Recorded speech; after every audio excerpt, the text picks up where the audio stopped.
नमस्कार। Know your finance with अविरल में आपका स्वागत है।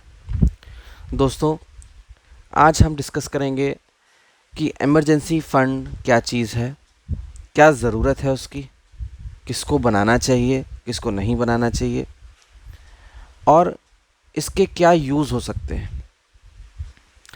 बट आगे बढ़ने से पहले मैं आपसे ये कहना चाहूँगा कि मैं जो भी नॉलेज यहाँ पे शेयर कर रहा हूँ वो प्योरली मेरे एक्सपीरियंस के बेसिस पे है। मैं किसी को कोई फाइनेंशियल एडवाइस नहीं दे रहा हूँ। अगर आप इसे अमल में लाना चाहते हैं या आपको ये चीज़ ठीक लगती है तो आप पहले किसी फाइनेंशियल एडवाइज़र से भी डिस्कस करें। यहाँ मैं सिर्फ अपने एक्सपीरियंसेस शेयर कर रहा हूँ और कोशिश कर रहा हूँ कि मेरे एक्सपीरियंसेस से अगर किसी का भला हो सके तो अच्छी बात है। तो शुरू करते हैं। दोस्तों, मेरी कोशिश रहती है कि मैं जो भी चीज़ यहाँ बताऊँ उसका कोई ना कोई लाइव एग्जाम्पल ज़रूर दूँ। तो ऐसा ही एक लाइव एग्जाम्पल मेरे सामने है। सन 2020 में जब कोरोना शुरू हुआ, लॉकडाउन्स लगे, तो प्राइवेट सेक्टर में सबसे बुरा हाल हुआ। धड़ल्ले से नौकरियां जाने लग गईं। फर्स्ट लॉकडाउन में लोग निकाले जाने लगे। बहुत कम लोग ऐसे थे जिनकी जॉब चलती रही, वरना मेजॉरिटी ले ऑफ्स हुए। मेरे एक बहुत सीनियर हैं, वो अपनी कंपनी में तकरीबन 18 साल से थे और मेरी अच्छी बात होती थी उस समय भी उनसे, आज भी होती है। वो मार्च के एंड में लॉकडाउन लगा था, 22nd या 26 के बाद 2020 में, और अप्रैल मिड में उनको निकाल दिया गया। मतलब 18 साल से वो एक ही कंपनी में थे, उसके बाद भी उनको निकाल दिया गया। अब इस पे सोने पे सुहागा क्या हुआ कि जनवरी में ही उन्होंने अपना घर, जो उनका फ्लैट था, उन्होंने उसे सेल ऑफ करके एक बड़ा फ्लैट लिया था। करीब 4+1 का था। गुड़गांव में रहते थे तो उन्होंने बड़ा फ्लैट लिया था। तो जो भी उस पुराने फ्लैट का प्रोसीड आया था वो, प्लस पास की जो भी सेविंग थी एक्सेप्ट पीएफ, वो उठा करके उन्होंने सब फ्लैट में लगा दिया। फरवरी में शिफ्ट भी हो गए थे उसके अंदर। अब हुआ क्या कि उनके पास कोई सेविंग नहीं बची और फिर अप्रैल में वो जॉब से भी हटा दिए गए। 5 महीने तक उनके पास कोई जॉब नहीं थी। आई डोंट नो कि उन्होंने अपने खर्चे कैसे मीट आउट किए, बट जो मुझे पता है उनका लमसम खर्चा ईएमआई मिला करके महीने का लमसम 140 के आसपास था। I don't know how he made his ends meet, but ये था। तो ऐसी सिचुएशन में उन्हें क्या करना चाहिए था, या वो क्या ऐसा करते कि वो ऐसी सिचुएशन में लैंड ना करते कि जब उनके पास कोई पैसा नहीं है, सारी सेविंग वो एग्जॉस्ट कर चुके हैं और जॉब भी नहीं है। 5 महीने तक he was out of job. Then I thought कि ये स्टोरी हमारे लिए बिल्कुल एक आइडियल स्टोरी है, ये समझने के लिए कि इमरजेंसी फंड की ज़रूरत है क्यों, कैसे बनाएं इसको। तो बेसिकली देखिए, इमरजेंसी फंड बनाने के 2 तरीके हैं। एक, या तो आपके पास कोई बड़ा कॉर्पस कहीं पड़ा हो, आप उसको यूज़ कर लें, और या हर महीने अपनी सैलरी का कोई शेयर इस फंड में डालते रहें, ताकि over a period of time ये फंड एक ऐसा फंड बन जाए कि आपके ऐसी किसी भी सिचुएशन को हैंडल करने में आपकी मदद करे। ज़रूरी नहीं कि जब किसी की जॉब जाए तभी ये इमरजेंसी फ़ंड काम आए। मान लीजिए किसी की कोई मेडिकल इमरजेंसी आ गई, अब तुरंत कहीं पैसा अवेलेबल नहीं है, मेडिकल इंश्योरेंस अवेल करने में टाइम लगता है, चाहे वो कैशलेस हो चाहे वो रीइंबर्स हो, एटलीस्ट तुरंत पैसा चाहिए होता है। तो वो तुरंत पैसा कैसे मिलेगा? वो इस फंड के थ्रू मिलेगा। अब ये फंड कितना होना चाहिए? ये एक बहुत अच्छा क्वेश्चन है, क्योंकि ऐसा तो है नहीं कि करोड़ों रुपए रखने हैं हमें इस इमरजेंसी फंड में तभी हमारा भला होगा। नहीं, ऐसा नहीं है। तो जैसा कि मेरे सीनियर का मैंने एग्जाम्पल दिया कि उनके मंथली जो बेसिक फिक्स्ड खर्चे थे ईएमआई मिला करके, वो थे 1,40,000 का। तो आज के इस डिस्कशन के लिए हम इसी को बेस बनाते हैं कि 1,40,000 हमारा फिक्स्ड खर्चा है महीने का, तो हमारे पास कितना फंड हो कि हम ये कह सकें कि हाँ एटलीस्ट किसी भी इमरजेंसी सिचुएशन के लिए, apart from medical insurance, apart from term insurance, apart from gratuity, apart from PF, हमारे पास एक फ़ंड ऐसा है जो हमें सपोर्ट कर सकता है। तो वो होगा कि एटलीस्ट हमारे पास किसी भी सिचुएशन को टैकल करने के लिए 6 महीने का बेसिक फिक्स्ड खर्चा पाक होना चाहिए कहीं पे। तो जो अगर हम मान रहे हैं कि हमारा मंथली खर्चा 1,40,000 है, तो 6 महीने का हुआ वो 8,40,000 रुपया। मतलब हमें 8,40,000 हर समय एक किसी फंड में मेंटेन रखना पड़ेगा। अब 8,40,000 मेंटेन करने के, जैसे कि मैंने बताया, दो रास्ते हैं।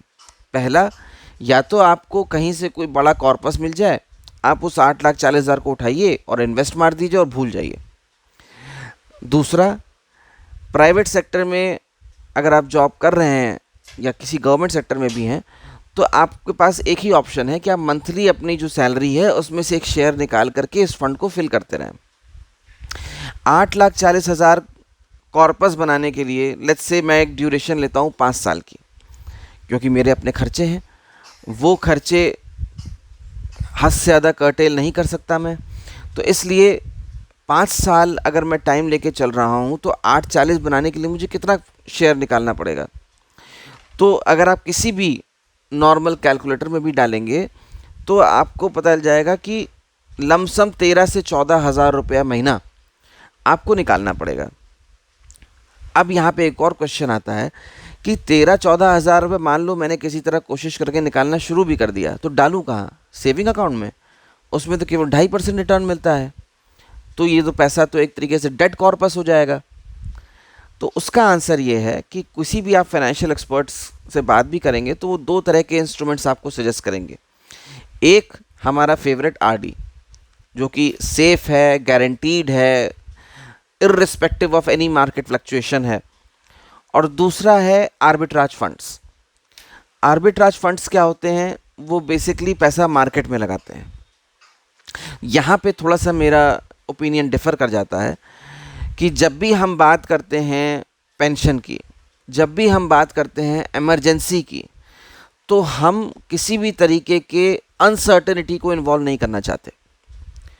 एंड जब भी मार्केट इन्वॉल्व हो जाएगी किसी भी इन्वेस्टमेंट में, तो वहाँ पे आ जाएगी अनसर्टेनिटी, राइट? इसीलिए आर्बिट्राज फंड्स मैं सजेस्ट नहीं करता किसी को, ऑल्दो उनका रिटर्न भी डिसेंट है, चाहे वो कोटक इक्विटी आर्बिट्राज फंड हो, एडलवाइज आर्बिट्राज फंड हो, या आईसीआईसीआई पोटेंशियल का हो। ऐसे दर्जनों और भी होंगे, राइट? बट जब आप सर्च करोगे तो आपको ये समझ में आएगा कि ऑन एन एवरेज ये जो फंड्स हैं इनका रिटर्न 5 से 6.5% के बीच में ही है for a period of 5 years। But अगर आज हम एक आरडी बुक करते हैं तो हम आज ही उसका रिटर्न ब्लॉक कर देंगे। जैसे अगर आज की बात करें तो एक्सिस बैंक हमको 7% रिटर्न दे रहा है आरडी पे, नॉर्मल सिटीजन्स को, और अगर सीनियर सिटीजन होंगे तो 0.5 आप ऐसे ही ऐड कर लो, राइट? तो 7% तो हमको आज ही मिल रहा है और हम अगले 5 साल तक की ड्यूरेशन लेके चल रहे हैं। तो मतलब 5 साल तक का हमने रिटर्न अपना गारंटीड कर लिया कि इतना तो मिलेगा ही मिलेगा, राइट? तो इस डिस्कशन के लिए हम ये और एजम्पशन लेके चलेंगे कि हम जो 13,000 रुपये महीना निकालने की बात कर रहे हैं वो हम एक आरडी में डालेंगे फॉर नेक्स्ट 5 years, जिसमें हमको 7% का रिटर्न मिलेगा ही मिलेगा। तो जब हम 5 साल तक 13,000 रुपये डालते रहेंगे तो 5 साल में हमारा टोटल इन्वेस्टमेंट होगा 7,80,000 रुपये का, और इसमें जो इंटरेस्ट आएगा वो आएगा 1,55,126 रुपये का। तो टोटल कॉर्पस हमारा बना जाके 9,35,126 रुपये।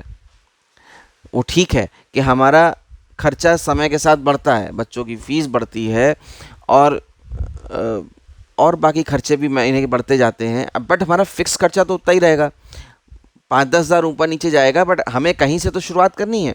तो हम आज का ही बेस लाइन बना के चलेंगे कि आज हमें 1,40 हमारा फिक्स खर्चा है, तो 1,40 अगर हमें मीट करने हैं कभी भी, या फिर कोई भी मेडिकल इमरजेंसी मीट करनी है, तो हमारे पास आज के 1,40 के हिसाब से 6 महीने की सैलरी पाक होनी चाहिए कहीं पे। तो उसके लिए हमने कहा 8,40,000 रुपये हमारे पास इमरजेंसी फंड में होना चाहिए।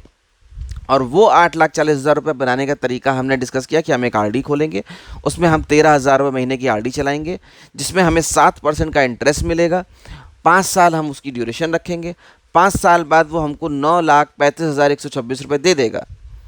अब क्या, जब ये 9,35,126 रुपये आ गए, तो किसी भी नॉर्मल एफडी में इसको पार्क कर दीजिएगा। आरडी का और एफडी का हमारे जीवन में यही एक यूज़ होना चाहिए, apart from PPF, apart from PF, apart from Sukanya Samriddhi और एनी म्यूचुअल फंड। आरडी का, एफडी का हमारे जीवन में एक ही यूज़ है, इमरजेंसी फंड के तौर पे यूज़ होना। अगर आप किसी भी नॉर्मल एफडी में ये 9,35,000 रुपये डाल देंगे, किसी भी ज़रूरत के समय आप तुरंत वो एफडी तोड़ सकते हैं, इमीडिएटली वो पैसा आपके अकाउंट में आ जाएगा। उससे आप अपने किसी भी मेडिकल इमरजेंसी या किसी भी पर्सनल इमरजेंसी को मीट आउट कर सकते हैं। इस तरह के फ़ंड हमें ज़रूर बनाने चाहिए। अब यहाँ पे एक चीज़ और भी है जो मैं हमेशा कहता हूँ कि हमें ये इन्वेस्टमेंट कब करना चाहिए। तो जैसा कि मैंने पहले भी कहा है, invest before you spend, do not invest after you spend. क्योंकि खर्चे करते रहने के बाद अगर आप इन्वेस्ट करने की सोचोगे तो कुछ नहीं बचेगा आपके पास। आपको अपनी सैलरी जैसे ही आती है, महीने की कमाई जैसे ही आती है, तुरंत उसमें से 13,000 रुपये की ये आरडी पहली तारीख को ही लगा देनी है, ताकि जैसे ही सैलरी आए ये 13,000 रुपये कट जाए, ताकि महीने में दोबारा हमको ये पैसा ना दिखे। तभी ये इन्वेस्टमेंट आपका सक्सेसफुल होगा। और इस पैसे को आप समझ लीजिए ये पैसा कुएं में गिर गया, तभी ये फंड बन पाएगा। वरना अगर आप हर समय इस फंड को ट्रैक करते रहोगे कि यार अब इसमें इतना हो गया, अब इसमें उतना हो गया, तो आप हर छोटी बड़ी चीज़ के लिए इस फंड को तोड़ने लग जाओगे, तो आपका पर्पस कभी फुल नहीं होगा। आई होप ये पूरा कॉन्सेप्ट और अप्रोच आपको ठीक लगी होगी। आपसे मेरी एक रिक्वेस्ट है कि ये चीज़ें, जैसे मैं पहले भी बता चुका हूँ कि लगभग 70% लोग हमारे समाज में इन छोटी छोटी चीज़ों से अनभिज्ञ हैं, उनको नहीं पता है।